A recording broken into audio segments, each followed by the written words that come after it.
బ్రాహ్మణత్వం అనేది వస్తుంది. గర్భాధాన భూసువన శ్రీమంతోన్నైన జాతకర్మ నామకరణ అన్నప్రాశన చౌర అంతకుముందు 7 సంస్కారాలు అయిపోయింది. 8వ సంస్కారం ఇది. దీని ద్వారానే బ్రాహ్మణత్వం అనేటువంటిది ఏర్పడుతుంది. అప్పటిదాకా పూర్తి బ్రాహ్మణత్వం రాల చౌర సంస్కారం వల్ల కొంత యోగ్యత కలుగుతుంది. అందువల్ల ఈ ఉపనయన సంస్కారం అయితేనే బ్రాహ్మణత్వం. బ్రాహ్మణత్వం వస్తేనే మంత్రోపాసన, అగ్ని ఉపాసన, యజ్ఞయాగాది కర్తూలు చేయడం ఇవన్నీ కూడా అధికారం వస్తుంది. అందువల్ల ఈ సంస్కారానికి చాలా ప్రాముఖ్యత ఇచ్చారన్నమాట. అంతేకాక ఆగ్నేయో వై బ్రాహ్మణ అంటుంది శృతి. బ్రాహ్మణుడు అగ్నిదేవతా స్వరూపుడు. ఎందువల్ల అంటే బ్రాహ్మణుడికి అగ్నికి ఇద్దరు కవల పిల్లలు లాంటి వారు. పురుష సూక్తంలో కూడా చెబుతారు, ముఖాదింద్రశ్చాగ్నిశ్చ అని ముఖంలోంచి ఇంద్రుడు అగ్ని పుట్టారు పరమ విరాట్ పురుషుడు. అట్లాగే బ్రాహ్మణోస్య ముఖమాసీత మళ్ళీ అక్కడికి ముఖం అంటే జిహ్వ, నోట్లోంచి బ్రాహ్మణుడు పుట్టాడు. అందువల్ల అగ్నికి బ్రాహ్మణుడికి చాలా అవినాభావ సంబంధం. అందువల్లనే మొట్టమొదటగా ఆ ఉపనయన సంస్కారంలో ఒక మంత్రం చెప్పి బెల్లవాడి చేత హోమం చేయిస్తారు. ఆయుర్దాగ్నే హవిషోజుషాణ ఘృత ప్రతీకో ఘృతయో నిరేఢి ఘృతం పీత్వా మధుచారుగవ్యము పితేవ పుత్రమభిరక్షతాదిమగ్గు స్వాహ అనే మంత్రంతో మొట్టమొదటిసారిగా పిల్లవాడి చేత హోమం చేయించే మంత్రం ఇది. ఇది ఎవరికి ఉద్దేశించి చేస్తున్నాడు? అగ్నిహోత్రుని ఉద్దేశించి చేస్తున్నాడు. మనకు బలం ఏమిటే? ఆ బలం అంటే అగ్ని బలమే బలం. కాబట్టి ఆయుర్ద అగ్నే అన్నారు. సంబోధనలోనే అగ్నిహోత్రుడిని ప్రార్థిస్తూ త్వం ఆయుర్దాహ, ఓ అగ్నిహోత్రుడు నువ్వు ఆయుర్దాయాన్ని ఇచ్చేటువంటి వాడవు కాబట్టి మా అందరికీ మంచి ఆయుర్దాయాన్ని ఇవ్వు. ఎలా?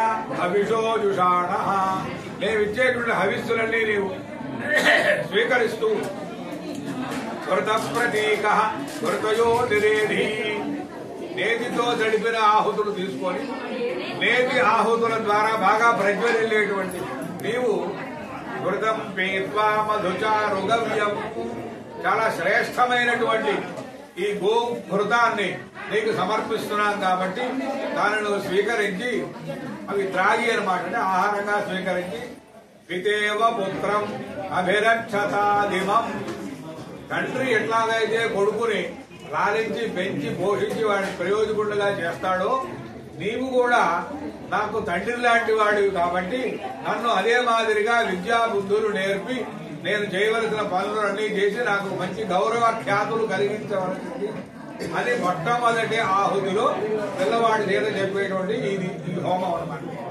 అంత అర్థం ఉంది. ప్రతి మంత్రానికి విశేషమైన అర్థాలు ఉన్నాయి. అటువంటి గొప్ప సంస్కారం.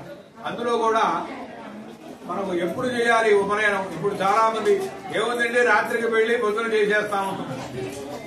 దానికి కాలం చెప్పారు. గర్భాష్టమేడు బ్రాహ్మణ ఉపనయీత, గర్భాష్టమంలో బ్రాహ్మణుడు ఉపనయనం చేయమన్నారు.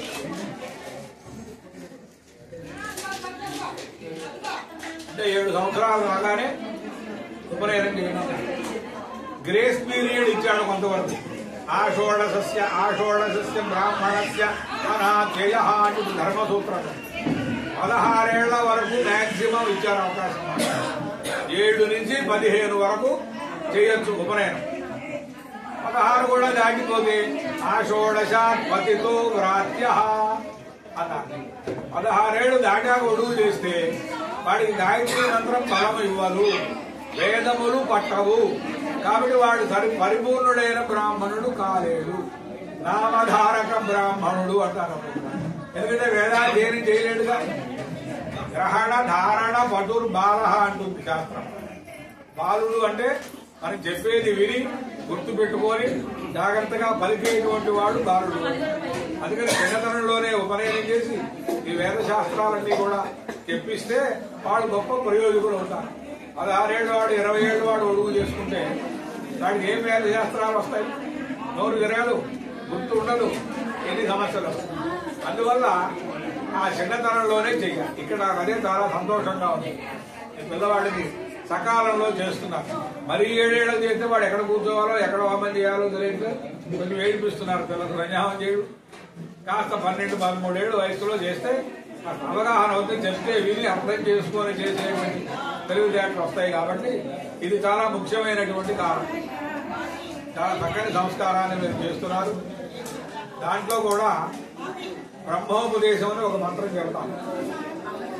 మొదట్లో ముహూర్తం అప్పుడు ప్రజయా భూయా సువీరో వీరై సువర్చా వర్చసా సుపోష పోషై. చూడండి, 7 ఏళ్ల పిల్లవాడు గొడుగు చేస్తుంటే వాడికి ఉపదేశం చేస్తున్నాడు తండ్రి. ప్రజయా భూయా, నువ్వు మంచి సంతానంతో మంచి సంతానవంతుడు కావాలరా అబ్బాయి. వీరో వీరై, ఆ పుట్టిన సంతానం ఎట్లా ఉండాలి? సత్సూ రకం కాదు, మంచి పరాక్రమోపేతులై వీరులై ఉండాలి. సువర్చ వర్చస, ఎటువంటి మొహాలు వేసుకోకుండా మంచి వర్చస్సుతో ప్రకాశిస్తూ ఉండాలి వాడు. సుపోష పోషై, వీడే ఎవడో పోషించాల్సిన పరిస్థితి కాకుండా వీడే 10 మందిని పోషించగలిగినటువంటి సామర్థ్యం కలిగిన వాడై ఉండాలి. అట్లాంటి వాడివి నువ్వు అవ్వాలరా అబ్బాయి అని తండ్రి ఈ మంత్రంతో బ్రహ్మోపదేశం చేస్తున్నాడు. అంటే ఎంత ఫ్యూచర్ ఆలోచిస్తున్నాడు. వీడు 7 ఏళ్ల పిల్లవాడు, వీడికి సంతానం కలవాలి, వాళ్ళంతా గొప్ప పరాక్రమవంతులు, శూరులు, ధనవంతులు, ఇంత వాళ్ళు కావాలంటే ఎన్నాళ్ల తర్వాత విషయం అది. అంత ప్లాంట్ గా ఆలోచించి చేసినటువంటిది గొప్ప సంస్కారం అన్నమాట. అంటే ఏదో ఇవాళ దేశం అయిపోయింది అనేది కాకుండా ఫ్యూచర్ ని దృష్టిలో పెట్టుకొని అటువంటి అద్భుతమైనటువంటి మంత్రములు కలిగినటువంటి సంస్కారం. ఇక చెప్పుకుంటూ పోతే ఎన్ని గంటలైనా చెప్పుకోవచ్చు. దాంట్లో ఉన్న మహిమ ముఖ్యంగా శ్రద్ధ, ప్రణవ, శ్రద్ధ, మేధ అని 3 దేవతలు పాలాశ హోమంలో పూజ చేస్తాం. ప్రణవ అంటే వేదమే, ఆ వేద దేవతలకు. తర్వాత శ్రద్ధ, శ్రద్ధ అంటే మనం జనరల్ గా ఇంట్రెస్ట్ అని అనుకుంటూ ఉంటాం, ఆసక్తి అనుకుంటాం. అసలు శ్రద్ధ సంస్కృతంలో కరెక్ట్ గా ఏమిటైతే పేరు, గురువాక్యేషు, శాస్త్రమునందు గురువాక్యమునందు ఎవరికైతే లక్ష్యం ఉంటుందో సా శ్రద్ధ ప్రకీర్తిత. గురువు గారు ఒక మాట చెప్పారంటే దాని ఎందుకు పరమ విశ్వాసం. భగవంతుడు చెప్తే ఎంతో గురువు గారు చెప్తే అటువంటి విశ్వాసం ఎవరికైతే ఉంటుందో శాస్త్రమునందు గురువునందు అదే శ్రద్ధ అని పేరు. ఆ శ్రద్ధా దేవతను పూజ చేస్తాం. 3వది మేధ. మేధ ఈజ్ ఈక్వల్ మెమరీ, జ్ఞాపక శక్తి. ఇప్పుడన్నీ చదువుకుంటాం, గుర్తుండాలి. ఎంతో కష్టపడి చదువుతాడు, తెల్లవారు టీలు తాగుతూ చదువుతాడు. తీరా పరీక్ష పేపర్ రాయడానికి వెళ్ళినప్పుడు ఒకటి గుర్తురాలి. అంత కష్టపడి వాడికి ఏం లాభం? దీనికి ఒక మేధాదేవతను ఉంది.